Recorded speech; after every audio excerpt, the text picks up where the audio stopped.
Okay, well, greatness awaits indeed. It took until 3/24 for it to finally come. So now I finally have my PlayStation 4 box.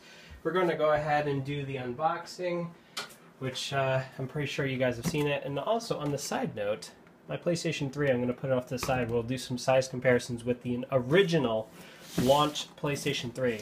So let's just show you off the sides, which I'm pretty sure you guys have seen a million of these unboxings by now.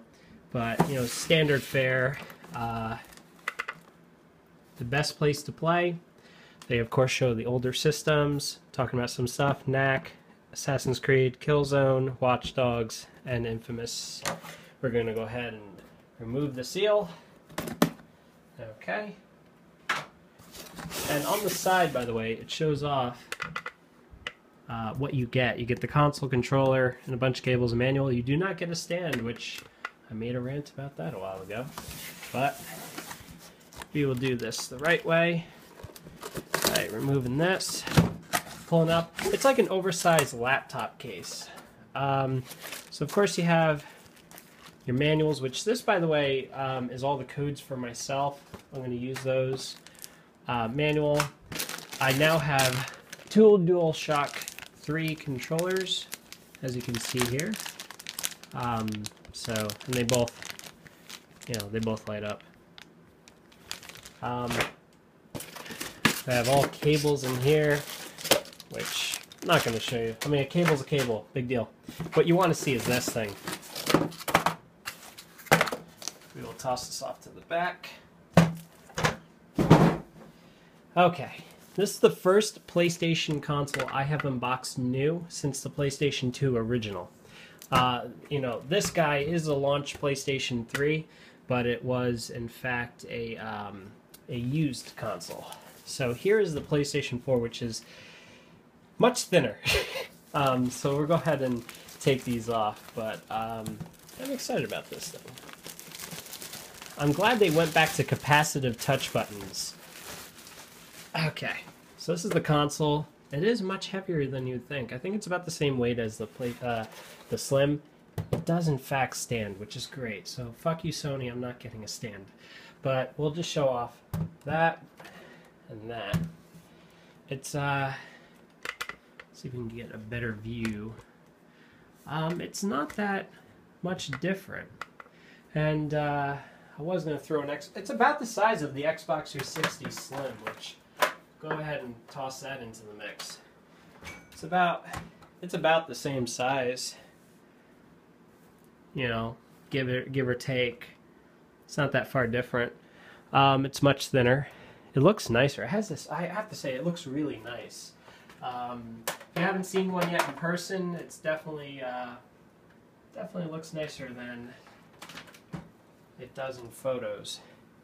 And then, of course, the back. You can see they streamlined the cooling system. It's really nice. This big bulky thing, and then you have this little guy. I think it looks nice, and it's touch sensitive. So if you're going ahead and using this, these buttons here are touch sensitive. So we'll show it off soon. What I'm going to do is go ahead and replace the hard drive right now. So this is an unboxing plus hard drive removal, because yes, I'm not dealing with 500 gigs. So this is a 1 terabyte 7200 RPM hard drive. Let me go get a screwdriver.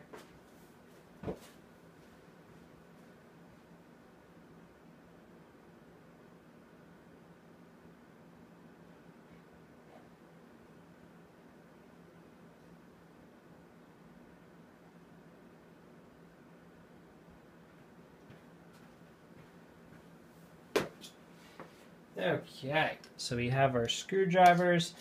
All you have to do is pull, and the top just pops right off like so. So you just pull it off, and the whole unit just slides up. So that's what that whole design. I could have sworn I saw in one picture this PlayStation logo was lighting up, but apparently not. And then you just take out the screw that has the PlayStation logos on it. I'm surprised they go like this far to letting you take things out.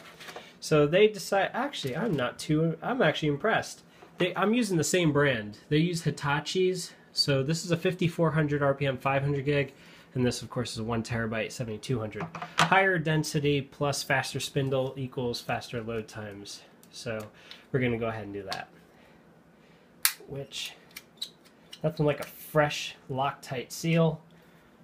Let me pull up a chair. So it's not that hard, guys. You just literally just take out these.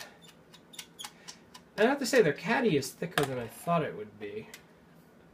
That's right. This is the Ultra Slim. It's a single platter 500 gig. That's why the 1 terabyte is a dual platter design. So that's why it's so much thinner.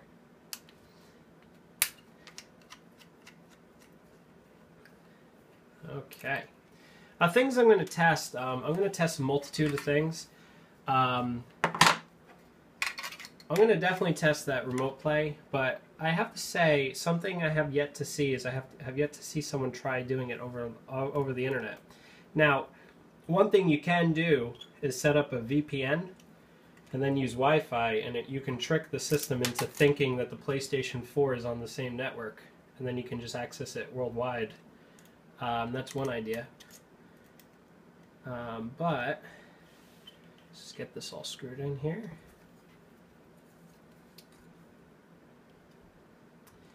Now, I'm going to prove the point that you could re-download a lot of this stuff. So I'm going to show off everything. I mean, I'm going to show off, you know, upgrading the software, which you have to just hold the power button for 7 seconds, plug in the flash drive, and then, of course, you can do that. So here we go. Hard drive is now a 1 terabyte. It's a nice fit. Then you just throw this back on. Okay. And yeah, it does the wobble thing everyone talks about, and that's so stupid. Alright, so yeah, it's an ultra slim drive. That's why it's a single platter ultra slim, so it's as thick as the connector. So that's what Sony chose to use. Now we're just going to throw this back on. It's not hard at all. Just goes down and then just slides right in, which is that. So now my PlayStation 4 is automatically better than yours because it's 1 terabyte. Alright, let's go and hook this guy up, and we'll do the initial setup as well as upgrading the firmware.